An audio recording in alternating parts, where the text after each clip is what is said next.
Dentro de la historia de las grandes pandemias, poco se habla de la plaga de Cipriano. Esta abatió el Imperio Romano de manera intermitente durante 20 años entre los años 249 y 269 de nuestra era, es decir, 60 años después de pasada la peste antonina, y recibió este nombre en honor al obispo de Cartago Cipriano, porque él la describió con detalle. Veamos. Las entrañas, relajadas en un flujo constante, descargan al cuerpo de su fuerza, que un juego que se origina en los fermentos de la médula en heridas de las fauces, que los intestinos estén sacudidos con un vómito continuo, que los ojos estén ardiendo inyectados de sangre, que en algunos casos los pies o algunas partes de los miembros se arranquen por el contagio de una enfermiza putrefacción, que de esa debilidad que surge por la mutilación y la pérdida del cuerpo, bien la marcha se debilita, o se destruye el oído, o se oscurece la visión. Además de Cipriano en Cartago y del obispo Dionisio en Alejandría, de esta peste también dan cuenta Cedrenus durante el reinado de Diocleciano y Maximiano, como también Eusebio, quien menciona la epidemia en Siria. El obispo Dionisio de Alejandría describió así la situación en su ciudad. Desde el mismo inicio de la enfermedad, echaron a los que sufrían de entre ellos y huyeron de sus seres más queridos, arrojándolos a los caminos antes de que fallecieran, y trataron los cuerpos insepultos como basura, esperando así evitar la propagación y el contagio de la fatal enfermedad, pero aún haciendo lo que podían les era muy difícil escapar.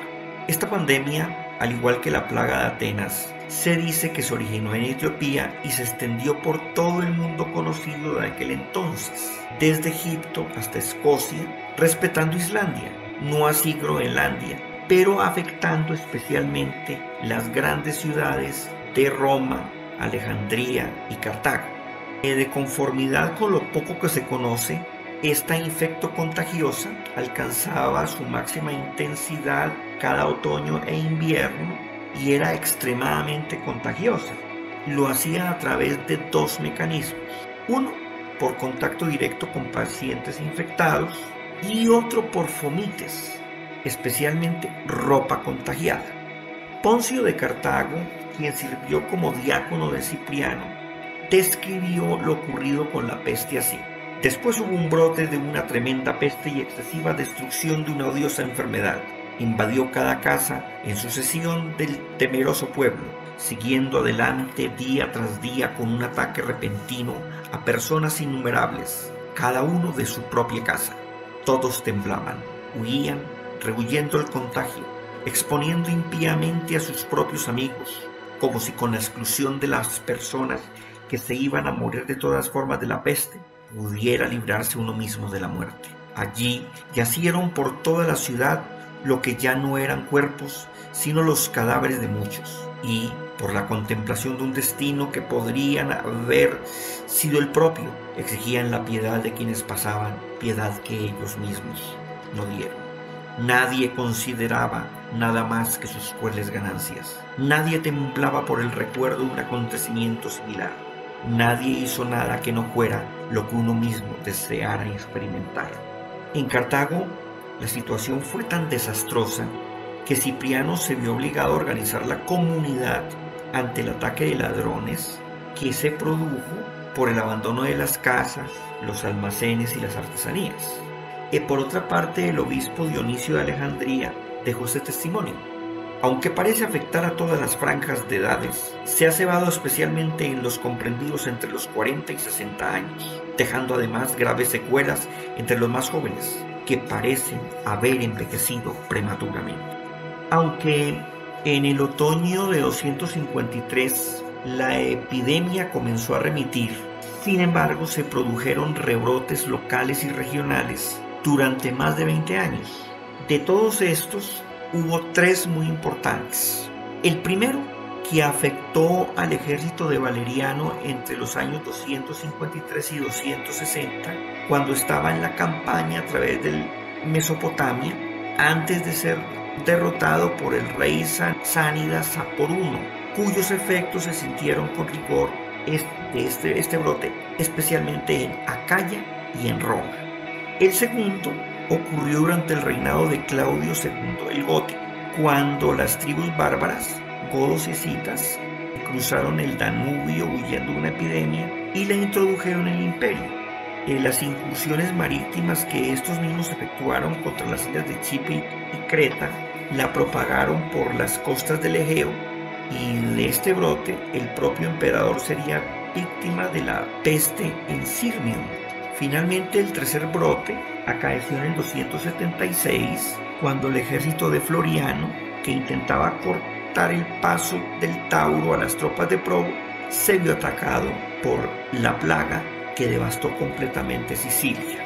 Esta pandemia, debido a los casos de las fuentes, se especula sobre cuál sería en concreto el agente que la produjo, aunque como en la peste antonina florecieron también teorías conspirativas. Hoy, científicamente, se especula que pudo haber sido viruela, peste bubónica o cólera. Sin embargo, según el profesor de la Universidad de Oklahoma, Kyle Harper, se trató de una pandemia de gripe o de una fiebre hemorrágica viral, aunque advierte que no descarta que haya sido un filovirus, es decir, enfermedad de ébola. Hay que decir que aunque la mortalidad se estima entre 3 y 5 millones de personas, es decir, entre el 10 y el 20% de las poblaciones que afectó, en Alejandría se dice que la población descendió un 60%. El obispo Dionisio de Alejandría expresa esta situación así: la gran ciudad no sostiene ya en sí misma aquella tan grande muchedumbre de hombres que antes alimentaba. Por otra parte, el obispo Cipriano en Cartago, en sus sermones, dijo: esta inmensa ciudad ya no contiene un número grande de habitantes como solían describir los ancianos. Y en Roma se dice que llegaron a morir 5.000 personas en un día, según la historia augusta. Hay que decir que esta historia rememoraba que en tiempo de el emperador Galieno había surgido una epidemia de peste tan grande en Roma y en las ciudades griegas que en un solo día murieron por la misma enfermedad 5.000 hombres. Cuando la fortuna se mostraba cruel, mientras en un sitio un terremoto, en otro las hendiduras del suelo y en todas partes la peste devastaba el mundo romano. Zósimo menciona que varias ciudades quedaron desiertas, que Macedonia y Tracia quedaron despobladas, al punto que permitió que los enemigos de Roma se establecieran en esas tierras como campesinos ante la ausencia de mano de obra, que fueron medidas que ya también se habían tomado en la peste antonina. Se cree que murieron por causa de la plaga de Cipriano los emperadores romanos Hostiliano en el 251 y Claudio II el Gótico en el 270. El impacto de la peste de Cipriano fue global y sobre todo en la estructura ideológico-religiosa de su tiempo. Se cree que causó escasez de mano de obra, como lo hemos dicho, en la producción de comida y también de gladiadores del ejército romano, debilitando gravemente el imperio. Incluso hay quienes afirman que el imperio romano no pudo reponerse de la peste antonina y que la plaga de Cipriano fue la estocada final.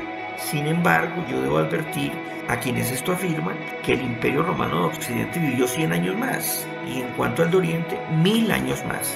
Entre el impacto también hay que señalar que desembocó, ese sí muy claro, en una división efímera del imperio que se dividió en 3 imperios. Uno que fue conocido como los restos del imperio, que lo componían Italia, Mauritania, Cirenaica, los Balcanes y Asia. El imperio galo, que era compuesto por Galia, Hispania, Germania y Britania. Y el imperio de Palmira, integrado por Anatolia, Siria, Palestina y Egipto. Por otra parte, el ejercicio de la caridad por parte de los cristianos durante esta pandemia llevó, sin lugar a dudas, a que creciera esta religión por todo el mundo conocido como nunca antes se lo había visto. ¿Qué nos enseña esta pandemia?